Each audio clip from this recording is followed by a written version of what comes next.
What's up, you guys? Rex here. I am now all moved in and organized in my medical school apartment, which is actually the first apartment I've ever had by myself. And before I finish showing you guys around and give you the full tour, let me show you a bit of me actually moving in to this apartment for the first time.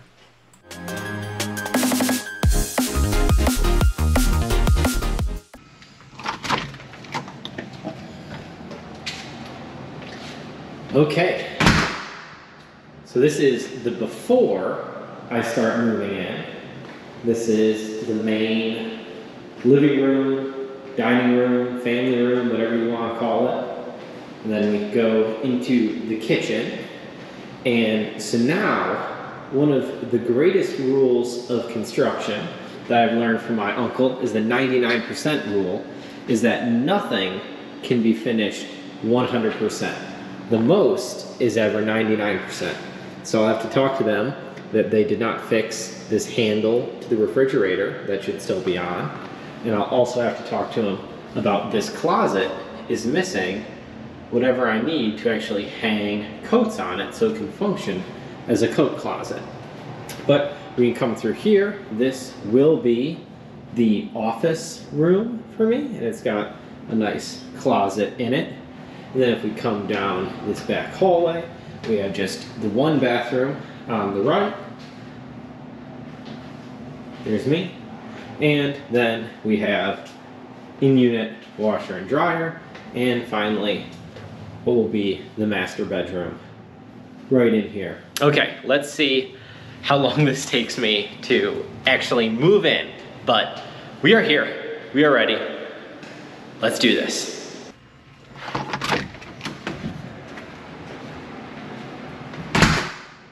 Okay, so this is round one, first trip down. All right, I am officially sweating way too much because it is 90 degrees and I'm not built for the heat of North Carolina, but we're getting there. There's the office, throwing crap in there, starting to throw stuff in the bathroom and throwing plenty of stuff in the bedroom here. I'll have to set up my bed and whatnot. Yeah, so the plan is sort of just chaos first, order second. That's my first trip down. On to the next trip. Here we go.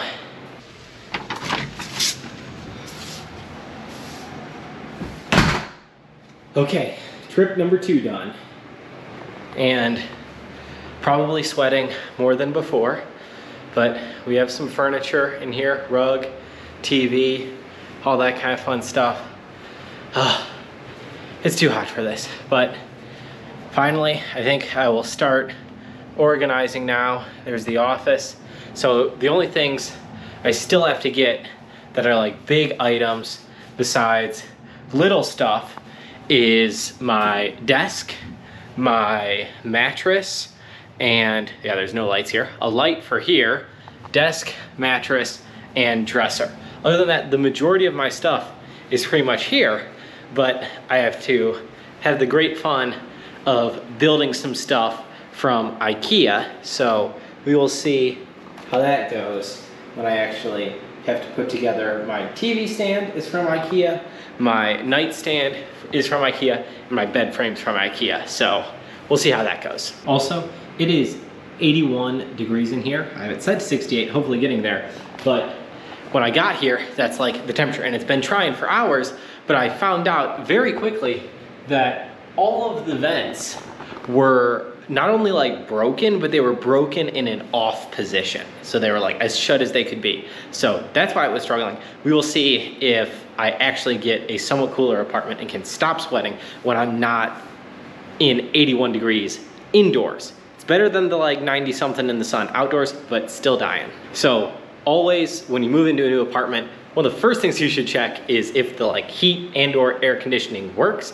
And if it isn't working, it might be because the vents are messed up. So while I was putting together my IKEA furniture, and it was still 81 degrees as it got later and later towards 11, 11:30, midnight, etc., I found out while the vents most certainly were not functioning, that was definitely not why the air conditioning was not working. The air conditioning was actually broken and no cold air was blowing. The fan was on, so air was circulating, but it was not cold air.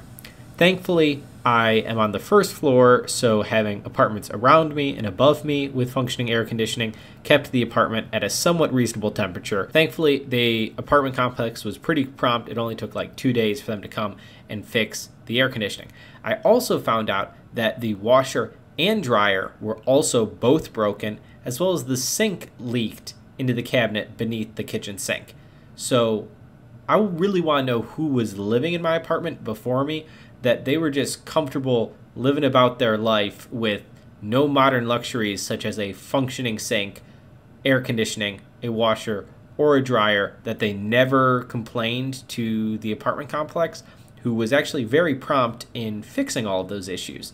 So no idea why, but in the meantime, I got to experience no air conditioning at like 11 o'clock at night, putting together IKEA furniture that has all kinds of warnings saying at least 2 people required. So that might have been a definition of hell for some people, but I actually had a pretty good time. I like putting things together. IKEA furniture, awesome engineering, great stuff. I understand why people think it's hard, but it's like Legos. It's adult Legos. I was having a great time. Sometimes you gotta just make the most of your situations and embrace that things kind of suck, but if you are embracing the suck, there actually can be pretty fun. So I actually had fun putting together my IKEA furniture in a sauna. So here's the kitchen, all organized. I'm probably gonna have a separate video actually going through how I organized it, because I have some opinions on the best way to organize things, but I love that it actually has granite countertops, which is actually pretty surprising for how cheap and not in a nice area this apartment is. But granite countertops, underhung sink, full-size dishwasher, full-size range with an oven, full-size refrigerator, freezer. Also got my soda stream there. That's my favorite thing on earth. 10 out of 10, recommend. And got my microwave there. And everything fits. Even though it's a small kitchen, everything fits in with actually space to spare. So I was totally thrilled at that.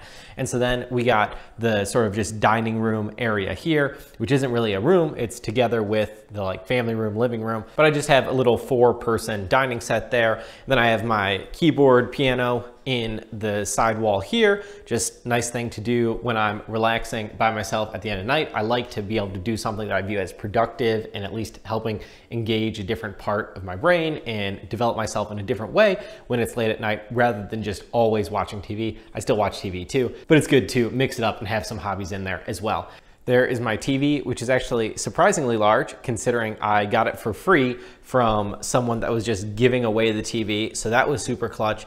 Got my couch there, which is a pull-out couch, which is super great since I don't have like a guest bedroom, but if someone stays with me, they can actually stay in a bed rather than just on the floor or on a couch, which is one of my like sort of pet peeves at this point in my life, that we're starting to become adults, that if you're staying with a friend, it's nice to actually have them offer a bedroom to you rather than here's just a blanket and the floor, good luck. That I hope if I'm ever hosting someone, I can be hospitable and give them a place to stay. But the reason I don't have a guest bedroom is because here is my office. And so this is my office slash little YouTube studio. Not that I actually know what I'm doing with lights, but I got some lighting there, tripod, all that stuff. Got my desk set up there, printer, couple monitors. This is where I spend the vast majority of my time. I'll probably do a whole desk tour in a separate video where I go over everything I have and why I have it, because I'm very intentional about my workspace because I want to maximize my productivity. And then just down the hallway here, we have the only bedroom. And so it's just simple shower, nothing too exciting there. I do have a washer and dryer, which I think is something that is totally a deal breaker for apartments, in my opinion, is having in-unit washer and dryer. And that's just a productivity thing, that it can really waste a lot of time on a given day if you're spending time having to go to a laundromat or spending time even just going to where communal washers and dryers are. So efficiency-wise, helps so much having in-unit washer and dryer. But here is my bedroom, which I try to keep nice and simple. So I just have a nightstand. I have a queen size bed, which shouldn't have a box spring on it. I'm just storing that box spring for someone for the moment, but it'll actually be a reasonable height soon. Notice how the headboard does not actually serve any purpose at this point, but it will later. And then I have a dresser here, which is actually like an antique dresser from my grandmother that I just repainted to look somewhat nice and modern and put new handles on. And then I just have my closet here, which I've got all organized now. Sorry for the horrible lighting. And no, I did not make this bed just for the video.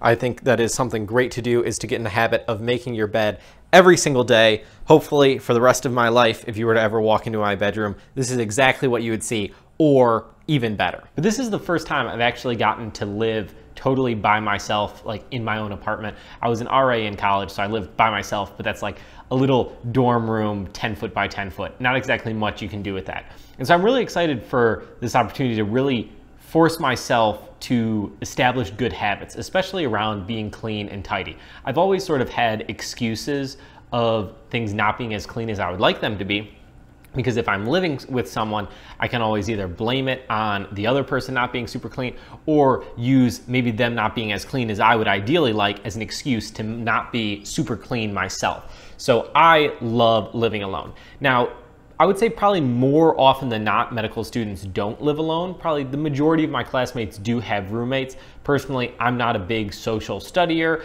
and I'm not someone that wants to come home and talk about medicine even more with my roommate about how our rotation was, how the day in the hospital, how that exam was. And so I really like coming home to my own place and unwinding. And that's just something I really love as an introvert. If you're extroverted, would not recommend living alone whatsoever. I'm also really thankful that I was able to find a 2-bedroom, 1 bath for as cheap as I was able to find.